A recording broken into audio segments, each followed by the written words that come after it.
Hey guys, welcome back to this channel. In this video I'll be showing you guys how you can add a video vignette. So to do that, grab any video that you'd like. Then I am just going to go to the adjustment section, and you can basically just go down and select either a white vignette or a black vignette. You can even create your own custom vignette as well if you'd like to, using a color that you like. For instance, this pink one, let me just freeze frame it. Go to video, go to mask, and select the circle.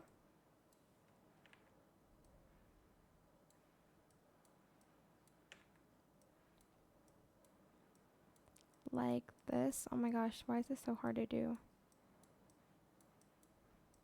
Okay, there we go. And you're just going to reverse it, feather it out, and that's it. I hope it was helpful for you guys. Don't forget to like, comment, share, and also subscribe to this channel if you haven't done that already. If you have any more questions about this video, just leave it in the comment section down below. I'll try my best to answer them all for you guys. If you found this video helpful, please click the thanks button as well. That is it. Thank you so much for watching. Bye.